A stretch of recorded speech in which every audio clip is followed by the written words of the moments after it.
یہ وادی سینا میں رہ رہے تھے بنی اسرائیل۔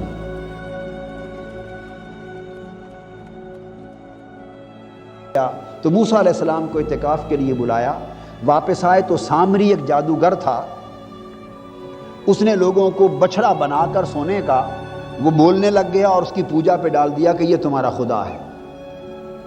وہ پوجنے لگ گئے۔ موسیٰ علیہ السلام واپس آئے، اس سے پوچھا کہ تو نے یہ ظلم کہاں سے کیا اور کیسے کیا؟ اب وہ بات اس نے کہا کہ ماجرا یہ ہے کہ حضرت جبرائیل امین موسیٰ علیہ السلام کے پاس آتے تھے، تو جبرائیل امین جب موسیٰ علیہ السلام کے پاس آئے وہ گھوڑے پر سوار تھے، سواری پر تھے، بلانے کے لیے کہ اے موسیٰ اللہ پاک نے فرمایا ہے کہ چند دن وادی ایمن میں یعنی کوہ طور کے دائیں جانب آ کے میری قربت میں خلوت بیٹھ۔ تو جب بلانے آئے اور واپس گئے تو وہ گھوڑا جس پر جبرائیل امین سوار تھے اس صحرا میں، ریتلے صحرا میں جہاں قدم پاؤں رکھتا تھا وہیں سبزہ اگاتا تھا، چونکہ جبرائیل امین سوار تھے۔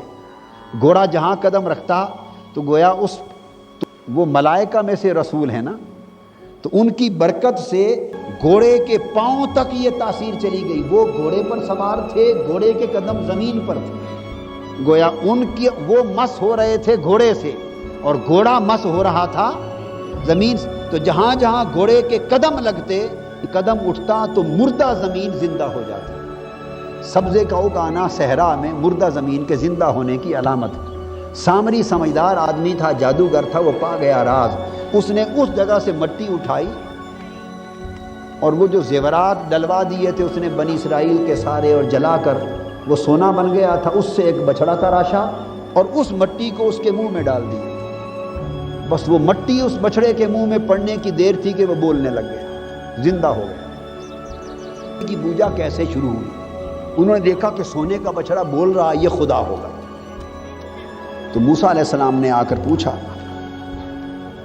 خیر اس پر پھر انہیں سزا ہوئی، ہزارہا افراد کی جانیں تلف ہوئی اور جا کے معافی ہوئی۔ اب یہاں قرآن مجید فرماتا ہے وَأُشْرِبُوا فِي قُلُوبِهِمُ الْعِجْلَ بِكُفْرِهِمْ، وہ جو پے در پے انکار کرتے تھے اللہ کے احکام کا، ان کے انکار و کفر کی وجہ سے ان کے دلوں میں بچھڑے کی محبت رچا دی گئی۔ یہ بات توجہ طلب ہے۔ وَأُشْرِبُوا فِي قُلُوبِهِمُ الْعِجْلَ بِكُفْرِهِمْ، ان کے دلوں میں ان کے کفر اور انکار کے باعث بچھڑے کی محبت رچا دی گئی۔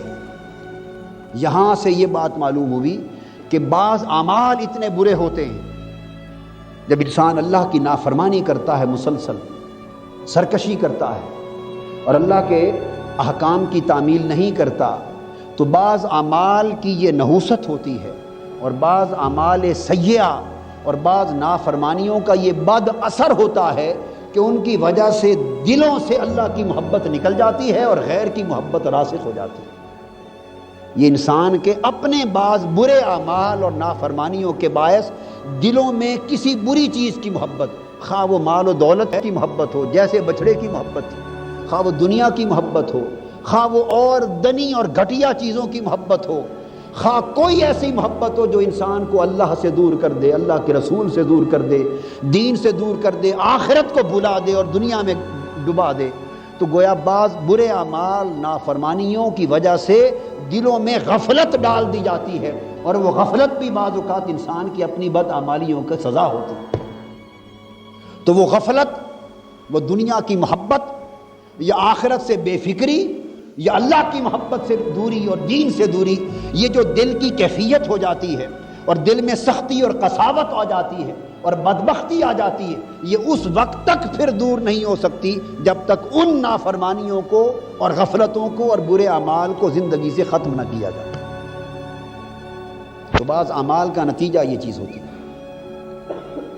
اب اللہ رب العزت نے اس کے بعد آگے فرمایا 44ویں حکم کے طور پر قُلْ إِنْ كَانَتْ لَكُمُ الدَّارُ الْآخِرَةُ عِنْدَ اللَّهِ خَالِصَةً مِّن دُونِ النَّاسِ، وہ یہ بھی کہتے تھے کہ آخرت ہمارے لیے مختص کر دی گئی، جنت ہمارے لیے ہے، جیسے ہم بھی اس ذوم میں مبتلا رہتے ہیں، ہم بے پرواہ ہو گئے آخرت سے، جہنم کے عذاب سے نڈر ہو گئے، آخرت کی جواب طلبی سے نڈر ہو گئے، ہمیں آخرت کا خوف نہ رہا، اللہ کے حضور پیش ہونے کا ڈر نہ رہا، اور دوزخ کی دہکتی ہوئی آگ کا کوئی خوف و خطر نہ رہا.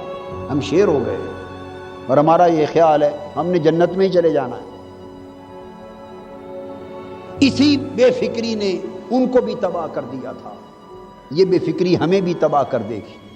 اللہ پاک نے فرمایا اگر تمہارا یہ خیال ہے کہ جنت تمہارے لیے ہی ہے اور اچھی آخرت تمہارے لیے مختص کر دی گئی ہے تو فرمایا فَتَمَنَّوُا الْمَوْتَ إِن كُنتُمْ صَادِقِينَ، پھر تم موت کی تمنا کرو اگر سچے ہو. اگر بہترین آخرت تمہارے لیے ہے اور جنتیں تمہارے لیے ہیں تو پھر تم موت سے ڈرتے کیوں؟ پھر تو آخرت اس دنیا سے بہر صورت بہتر ہوگی. پھر اگر تم سچے ہو اس خیال میں تو موت کی تمنا کرو. اللہ پاک نے فرمایا اور جواباً خود فرمایا وَلَن يَتَمَنَّوْهُ أَبَدًا، اے حبیب مکرم صلی اللہ علیہ وآلہ وسلم آپ دیکھیں گے کہ آپ انہیں دعوت دیں. اگر تمہیں اتنا پختہ یقین ہے کہ جنت تمہارے انتظار میں ہے تو پھر تم موت کی تمنا کرو تاکہ اعلیٰ جنتوں میں جا پہنچو. قرآن نے فرمایا آپ دیکھیں گے کہ وہ ہرگز موت کی تمنا نہیں کریں گے، موت سے ڈریں گے، گھبرائیں گے. کیوں؟ بما قدمت ایدیہم، ان کے گناہ اور ان کے مظالم ان کی آنکھوں کے سامنے ہیں جنہیں وہ آگے بھیج چکے. ان کا دل ڈر رہا ہے اور گھبرا رہا ہے.